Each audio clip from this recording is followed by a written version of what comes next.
അസ്സലാമു അലൈക്കും വറഹ്മത്തുള്ളാഹി. ബിസ്മില്ലാഹി വൽഹംദുലില്ലാഹി വസ്സലാത്തു വസ്സലാമു അലാ റസൂലില്ലാഹി വഅലാ ആലിഹി വസ്സഹ്ബിഹി അജ്മഈൻ. അമ്മാ ബഅദ്.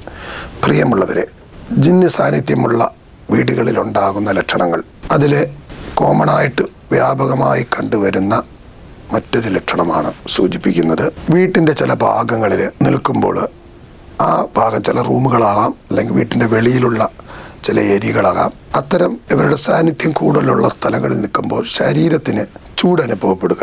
അത് എപ്പോഴും ഒരു പ്രത്യേക സ്ഥലം കേന്ദ്രീകരിച്ചാവണമെന്നില്ല. വീട്ടിൽ ചിലപ്പോൾ മറ്റു സ്ഥലങ്ങളിലും ഒക്കെ ചൂട് അനുഭവപ്പെടുക. വീട്ടിലെ ഒരു വ്യക്തിക്കാകണമെന്നില്ല. ഒരു സന്ദർഭത്തിൽ ഒരാൾക്കാണെങ്കിൽ മറ്റൊരു സന്ദർഭത്തിൽ വേറൊരാൾക്ക് ഇത് സംഭവിച്ചേക്കാം. അതുപോലെ ചൂട് ശ്വസനം അനുഭവപ്പെട്ടേക്കാം. നമ്മുടെ മുഖത്തേക്ക് ആരോ ശ്വസിക്കുന്ന, അല്ലെങ്കിൽ നമ്മുടെ ബേക്കിൽ നിന്ന് നമ്മുടെ തോളിലേക്ക് ആ ശ്വസനം വരുന്നത് പോലെ അനുഭവപ്പെട്ടേക്കാം. ശരീരത്തിൻ്റെ ഏതെങ്കിലും ഭാഗങ്ങൾ, കാലോ കയ്യോ മറ്റവയവങ്ങളോ അകാരണമായി മെഡിക്കൽ കാരണങ്ങളില്ലാതെ ശക്തമായി തീപ്പൊള്ളൽ വയ്ക്കുന്നത് പോലുള്ള ചൂട് അനുഭവപ്പെട്ടേക്കാം. അതുപോലെ ശരീരത്തിൽ മൊത്തത്തിലും മനുഷ്യൻ വിയർക്കുന്ന വിധത്തിൽ, ഇപ്പോൾ AC-ക്കുള്ളിലിരുന്നാൽ തന്നെയും വിയർത്തു പോകുന്ന അവസ്ഥ ഉണ്ടാകാം.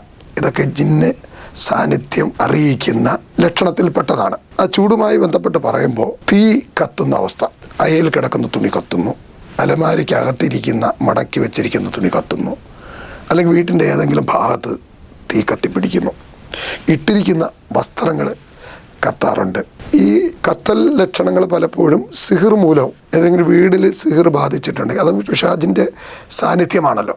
കാരണം വീടുകളിൽ സ്ഥലവുമായി ബന്ധപ്പെട്ട് ആ സ്ഥലത്ത് വളരെ കാലമായി നമ്മളുടെ സാന്നിധ്യം, മനുഷ്യൻ്റെ സാന്നിധ്യം ഉണ്ടാകുന്നതിന് മുമ്പ് തന്നെ ശൈത്താൻ്റെ വാസം നിലനിൽക്കുന്നുണ്ടെങ്കിൽ അങ്ങനെയുള്ള സ്ഥലങ്ങളിലും അത്തരം ലക്ഷണങ്ങൾ കണ്ടുവരുന്നുണ്ട്.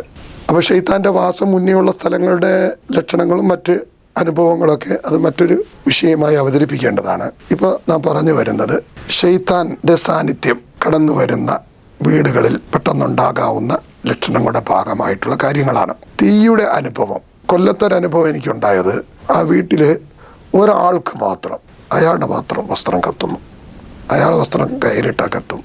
അയാൾ കുറേ പേര് വസ്ത്രം ഉണ്ടാവും, പക്ഷേ ഇയാളുടെ വസ്ത്രം മാത്രം കത്തും. അലമാരിയിൽ കത്തിയപ്പോൾ അടുക്കി വെച്ചിരുന്ന വസ്ത്രങ്ങളിൽ അലമാരിയിൽ അദ്ദേഹത്തിൻ്റെ വസ്ത്രം മാത്രം കത്തി. എൻ്റെ കൂടെ മുകളിലും താഴെ വേറെ വസ്ത്രം ഉണ്ടായിരുന്നു, അതൊന്നും കത്തിയില്ല. അപ്പോൾ ഒരാളെ അങ്കലാപ്പിലാക്കുന്ന വിധത്തിലുണ്ടാകുന്ന ഇത്തരം തീയുടെയും ചൂടിൻ്റെയും അനുഭവങ്ങൾ പൈശാചിക സാന്നിധ്യം കൊണ്ട് സംഭവിച്ചിരിക്കാം. ഇൻഷാ അല്ലാഹ് നമുക്ക് വീണ്ടും കാണാം. അസ്സലാമു അലൈക്കും വറഹ്മത്തുള്ളാഹി.